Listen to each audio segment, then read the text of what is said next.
Hello everyone. O level के free sessions में आप सभी का एक बार फिर से स्वागत है। जैसा कि आप जानते हैं कि हम पूरे ओ लेवल सिलेबस को कवर कर रहे हैं फ्रीली ऑन यूट्यूब। तो इस क्रम में ये हमारा 10वां वीडियो होगा आई थिंक, और इसमें हम एक नया मॉड्यूल स्टार्ट करने जा रहे हैं। मॉड्यूल का नाम है M3R5.1 और इसको डिटेल में कवर किया जा सकता है programming and problem solving through Python language. Commonly इसे पाइथन वाला पेपर कहा जाता है, आमतौर पे इसे पाइथन वाले पेपर के नाम से जाना जाता है। प्रेजेंट किया जा रहा है कोर्जेन इंडिया द्वारा और मेरा नाम है कौशल श्रीवास्तव। इससे पहले कि मैं आगे बढ़ूं, मैं आपको बता दूं कि ओ लेवल का मॉड्यूल M1R5.1 जो है हमने कवर कर लिया है, पहला चैप्टर। ऐसे ही हम एक एक करके सारे चैप्टर्स को कवर करेंगे। तो पहला चैप्टर आप देख सकते हैं, उसके कुल मिला के 8 वीडियो आई थिंक है और हमारे चैनल पे फ्रीली अवेलेबल है। आप उसे एक बार जाइए, देखिए और उसे शेयर कीजिए अगर वो आपको समझ में आ रहा है, ताकि लोगों का और फायदा हो। और अगर आपको अच्छा लग रहा है तो उसे सब्सक्राइब भी कीजिए, ताकि बाकी वीडियोस की नोटिफिकेशन आपको मिलती रहे। तो पहले समझ लेते हैं इसका सिलेबस क्या है। सिलेबस में है इंट्रोडक्शन टू प्रोग्रामिंग और उसके बाद algorithm and flow chart to solve problems. Chapter number 3 है इंट्रोडक्शन टू पाइथन और यहाँ से पाइथन की स्टार्टिंग हो जाती है। Operator, expression and Python statement की बात करेंगे हम चैप्टर नंबर 4 में। चैप्टर नंबर 5 में देखेंगे सीक्वेंस डेटा टाइप को। चैप्टर नंबर 6 जो है वो फंक्शंस के बारे में बात करेगा। चैप्टर नंबर 7 में फाइल प्रोसेसिंग के बारे में बात होगी। चैप्टर नंबर 8 में हम बात करेंगे मॉड्यूल्स की। चैप्टर नंबर 9 जो है वो नंपाई बेसिक्स के बारे में बात करेगा। तो ये सारे कॉन्सेप्ट जो है वो आपको पढ़ने होंगे, मतलब टोटल 9 चैप्टर होंगे और हर चैप्टर के बाद हम उसके एमसीक्यूज को देख लेंगे। और एमसीक्यूज के बहुत सारे वीडियोस ऑलरेडी पड़े हुए हैं। जब तक ओ लेवल का पेपर चल रहा था हम डेली एमसीक्यू अपडेट कर रहे थे। इसमें भी हम उन एमसीक्यूज के जो इंपॉर्टेंट एमसीक्यू हैं या प्रीवियस ईयर क्वेश्चंस हैं उनको साथ साथ डिस्कस करते चलेंगे। तो अब हम बात करते हैं चैप्टर नंबर 1 की। चैप्टर नंबर 1 का नाम है इंट्रोडक्शन टू प्रोग्रामिंग और इसे प्रेजेंट किया जा रहा है कोर्जेन इंडिया। इस चैप्टर का एजेंडा क्या है? You have to understand the things की what is the basic model of computation. Computation का बेसिक मॉडल क्या है। Then after we will discuss about algorithm, flow chart, programming languages क्या होती हैं, इनके जनरेशंस की बात करेंगे और किस जनरेशन में लाइक इनका एवोल्यूशन कैसे हुआ। उसके बाद हम बात करेंगे कंपाइलेशन की। लास्ट में हम बात करेंगे टेस्टिंग क्या होती है, डिबगिंग क्या होती है और डॉक्यूमेंटेशन क्या होती है, कैसे की जाती है। ये सारी बातें हम डिस्कस करेंगे। तो चलिए शुरू करते हैं। सबसे पहले हम बेसिक मॉडल ऑफ कंप्यूटेशन या इंट्रोडक्शन टू प्रोग्रामिंग की बात कर लेंगे और आज हम समझेंगे एल्गोरिदम और फ्लो चार्ट को। ये दो टॉपिक आज हम कवर करने की कोशिश करेंगे। उसके बाद हम प्रोग्रामिंग लैंग्वेज वाला चैप्टर लाइक आपके लिए कल अपडेट करेंगे और साथ साथ उसके एक दिन बाद कंपाइलेशन एंड टेस्टिंग और डिबगिंग के बारे में बात करेंगे। तो शुरू करते हैं चैप्टर नंबर 1। अगर हम बात करें व्हाट इज प्रॉब्लम सॉल्विंग, तो पहले हम समझ लेते हैं कि प्रॉब्लम क्या है। देखिए, प्रॉब्लम तो आप सीधे से समझ रहे हैं कि प्रॉब्लम का मतलब सीधी सी बात है समस्या, या यूँ कहें कि जो भी हमें सिचुएशंस बनती हैं वो हमारे लिए प्रॉब्लम होती है। कंप्यूटर के लेवल पे भी ऐसी प्रॉब्लम्स को समझ के सॉल्व करने की कोशिश की जाती है। यहाँ एक एग्जांपल के तौर पे मैंने ये समझाने की कोशिश की है कि जैसे एक पर्सन है, वो बैंक गया और उसे कुछ पैसे निकालने थे। बैंक वाले ने बताया उसको कि भाई इसमें एक मिनिमम अकाउंट बैलेंस होना ज़रूरी है, अदरवाइज़ आपका बैंक पैसे डिडक्ट कर लेगा। तो ये अब उसके ऊपर है। जैसे मान लीजिए कि उसके अकाउंट में मान लीजिए कि 5,000 रुपये थे, उसने बैलेंस चेक किया और मिनिमम अकाउंट बैलेंस होना चाहिए 1,000 रुपये। तो ये उसकी अपनी बेसिक इंटेलिजेंस है जिसके थ्रू वो सोचेगा कि अगर हम 4,000 रुपये निकाल लेते हैं तो हमारा मिनिमम अकाउंट बैलेंस भी मेंटेन रहेगा और साथ साथ लाइक कोई एक्स्ट्रा चार्ज नहीं देना पड़ेगा। तो बेसिकली अगर इस तरीके से हम प्रॉब्लम्स को रियल लाइफ में सॉल्व करते हैं, तो प्रॉब्लम सॉल्विंग को अगर मैं एक सिंपल लाइन में कहना चाहूँ तो it is basically a technique जहाँ हम अपनी थिंकिंग के आधार पे अलग अलग तरीके से अलग अलग टेक्निक्स का इस्तेमाल करके किसी प्रॉब्लम को सॉल्व करने की कोशिश करते हैं।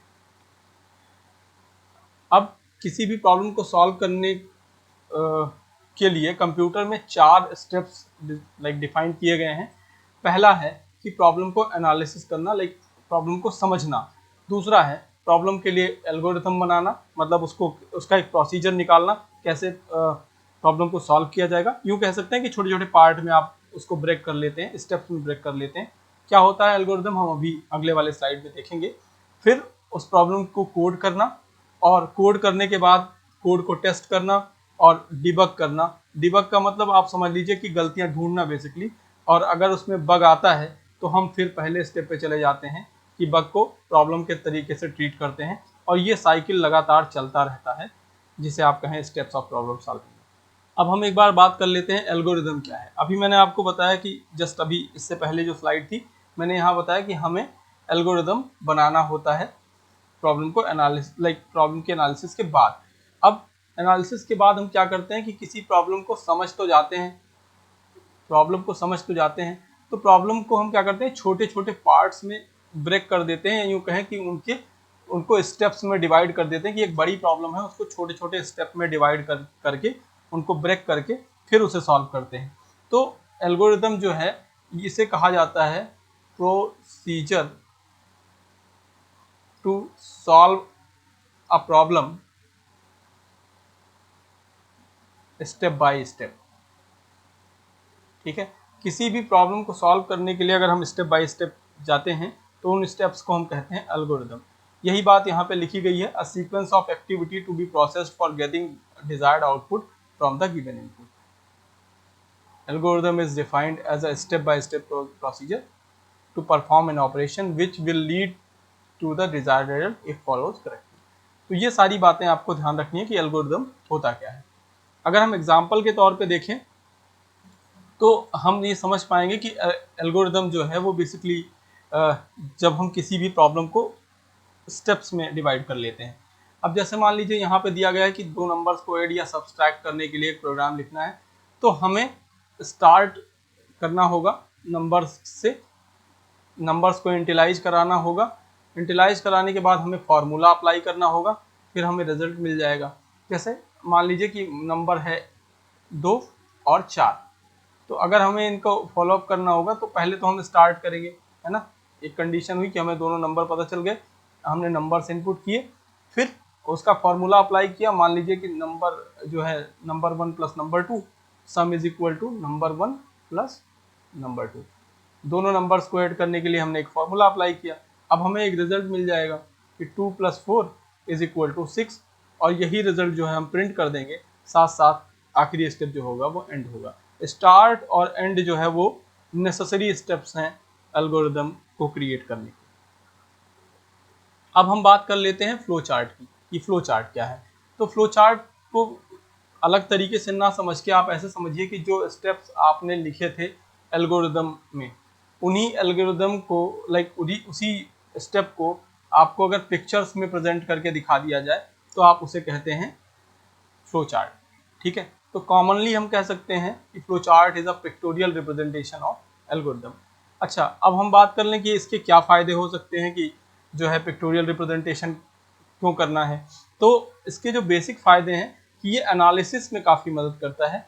जैसे पिक्टोरियल, आपको पता है ना कि पिक्टोरियल फॉर्म ऑफ डेटा आसानी से अंडरस्टैंडेबल होता है, तो एनालाइजिंग में काफ़ी आसान होता है, उसको डिज़ाइन करना, उसके डॉक्यूमेंटेशन में, और प्रोसेस को मैनेज करने के लिए, या यूँ कहें कि प्रोग्राम के वेरियस फील्ड्स को मैनेज करने के लिए फ्लो चार्ट सबसे आसान तरीका माना जाता है। ठीक है, अगर आप किसी भी, जैसे मान लीजिए कि मैंने कोई जैसे आप क्रिकेट मैच देखते हैं, तो क्रिकेट मैच में आप क्या करते हैं कि अगर आप नॉर्मली स्कोर देखते हैं तो आपको कम समझ में आता है। जैसे मैंने कह दिया कि पहले ओवर में 10 रन बने, दूसरे ओवर में 5 रन बने, तीसरे ओवर में 6 रन बने, इस तरीके से। दूसरा तरीका ये है कि आपको एक ग्राफ के माध्यम से बता दिया कि भाई पहले ओवर में यहाँ इतने रन बने, दूसरे में इतने, तीसरे में इतने, तो graph will be easy to understand ना। इसी तरीके से अगर हम एल्गोरिदम को इजी वे में डिफाइन करना चाहें तो हम फ्लो चार्ट के थ्रू जाते हैं। इसमें कुछ सिंबल्स इस्तेमाल किए जाते हैं, जैसे एक है ये ओवल शेप जो स्टार्ट और एंड के लिए इस्तेमाल किया जाता है। कॉमनली इसे टर्मिनेटर के रूप में भी जाना जाता है, जब भी प्रोग्राम स्टार्ट करेंगे तो ये यूज होगा। दूसरा है इनपुट आउटपुट बॉक्स, ये पैरेललोग्राम होता है, और जब भी किसी भी डेटा को एंटर करना होगा या एग्जिट रिजल्ट के तौर पे आपको आउटपुट लेना होगा तो हम इसका इस्तेमाल करेंगे। तीसरा है प्रोसेस, मतलब आपके पास ये एक्शन सिंबल के रूप में भी जाना जाता है, और ये एक आपको बॉक्स मिलता है जिसमें आपके सारे, जैसे आपको अप्लाई करना है कोई फार्मूला, है ना, या कोई जो है प्रोसेस करना है, तो वो आपको इस बॉक्स में करना होता है। डिसीजन बॉक्स जो होता है ये होता है डायमंड शेप का, और कोई भी डिसीजन, जैसे मान लीजिए अभी मैंने बात करी 2 नंबर्स में बड़ा चूज करने की, तो उसमें आप डिसीजन बॉक्स का इस्तेमाल करते हैं। इन सारे शेप्स को कनेक्ट करने के लिए हमें इस्तेमाल करना होता है एरो। इसका एक एग्जांपल हम देखेंगे आगे, फिलहाल अभी हम देख लेते हैं कि इसके क्या बेनिफिट हो सकते हैं। तो इफेक्टिव कम्युनिकेशन हो सकती है, इससे इफेक्टिव एनालिसिस हो सकती है, ठीक है। डॉक्यूमेंटेशन में काफ़ी आसानी होती है, प्रोग्राम मैकेनिज्म ईजी होता है और प्रोग्राम की कोडिंग इससे आसान हो जाती है। एग्जाम्पल के तौर पे अगर हम देखें कि 2 नंबर्स में, यहाँ पे क्वेश्चन दिया गया 2 नंबर्स में बिगेस्ट नंबर सर्च करना है। मान लीजिए ए और बी 2 नंबर हैं, इनमें बिगेस्ट नंबर सर्च करना है, तो हमें स्टार्ट करना होगा। हमें पता है कि हम स्टार्ट करेंगे ओवल शेप से, तो स्टार्ट से स्टार्ट किया हमने। फिर हमें इनपुट कराना होगा डेटा, तो हम इनपुट करा रहे हैं input number A and B, ठीक।